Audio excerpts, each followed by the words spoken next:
This drone doesn't work. This one is dead. It's completely broken. Then the spacebar broke. Is there a way to change clicker on the mouse?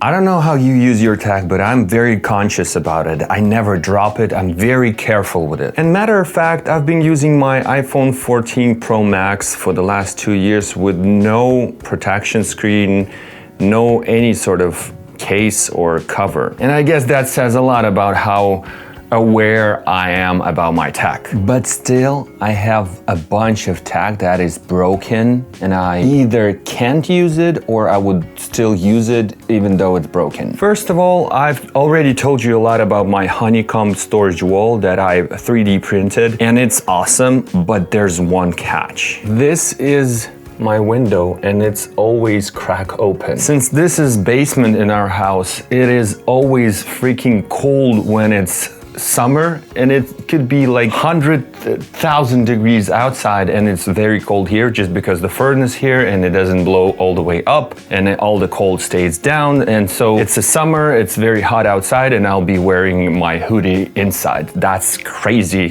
North American thing. So in order to protect myself from cold, at least somehow, I had to close this vent. So no fresh air, I guess, comes to this room. This is why I had to keep this window crack open. And it's been serving me well. Like, the cold comes from the basement and then very hot air comes from the window and you have something in the middle. When it's winter and it's very cold outside, I have the same thing. It's very hot in the basement and this thing is always open, and very cold air, freezing air comes here where you have all the gadgets with all the batteries. So long story short, you don't want to have your batteries and your gadgets with batteries next to cold, especially when they don't go through their battery cycle of charging, draining all the time. What happens is that your battery very quickly become a zero charged battery and it will stay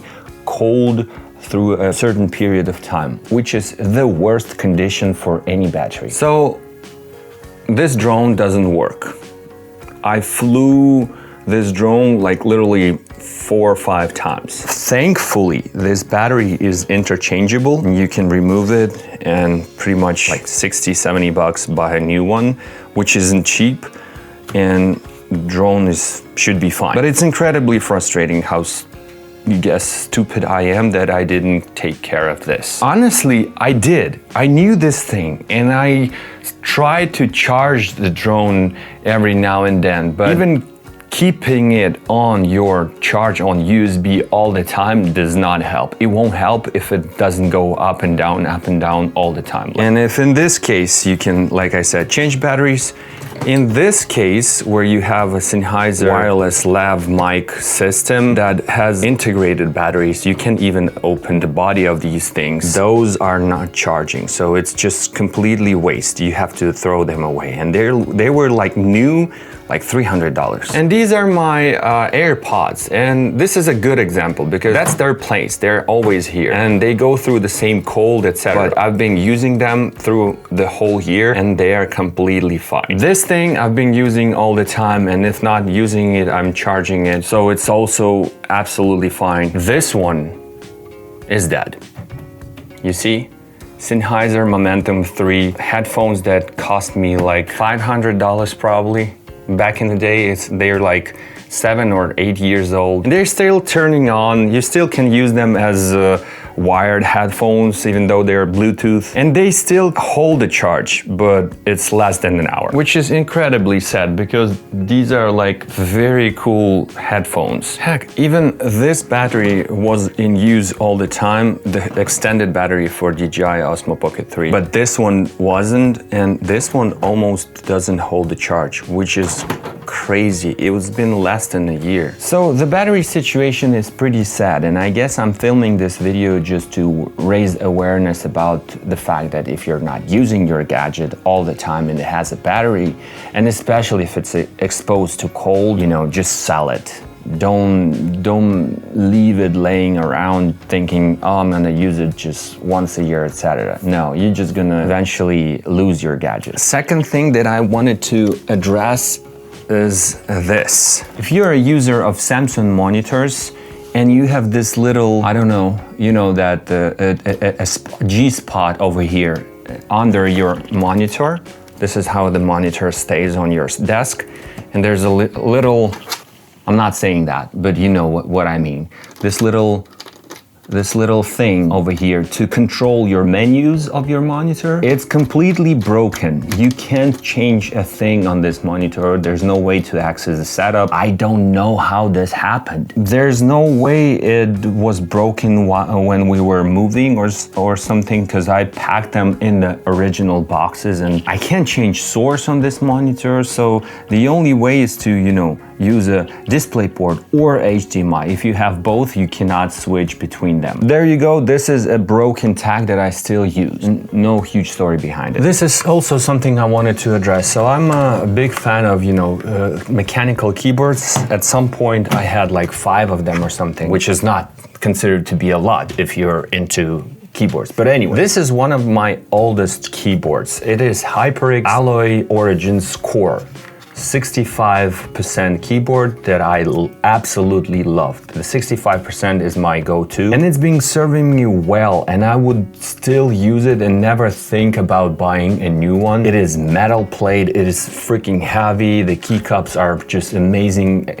Everything that I love about keyboard is here. I've been using it for 5+ years, but then the spacebar broke. So you would press a spacebar and it would just work every other time. And I already had that on some time ago on the other keyboard, and I was able to fix it. I would just, you know, take it apart and then change the spring or even change the switch or whatever. This is something you can do if you have a mechanical keyboard. But in this case, the mechanics of this keyboard is such a weird choice that there is absolutely no way to fix it. If you know how to fix spacebar on your HyperX Alloy Origins Core, let me know, because I love this keyboard. In fact, I love it so much that I have a special place for it in my heart and on my wall too. Same thing about this mouse that I have.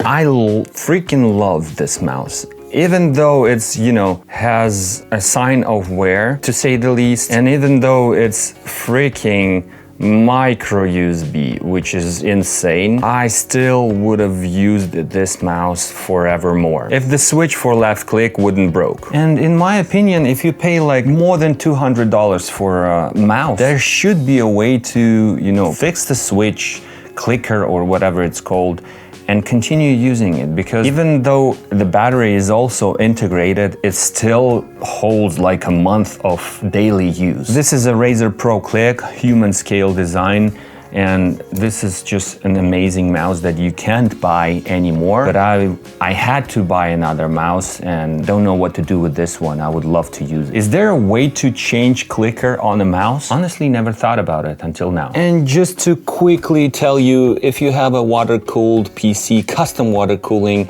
and you have a pump and you don't drain and maintain it once a year at least, and then after a few years you probably end up with a broken pump. Ask me how I know this. Also, if you buy a smart humidifier and you pour regular water from your tap water in it and not the distilled water as it says on the manual, then soon inside it will be covered with some grainy white thing and it will stop working. Ask me how I know that. So I guess the morals of this video is read manuals, guys. Be a man, read a manual, because everything that went wrong with my gadget could have been avoided if I would just read the manual.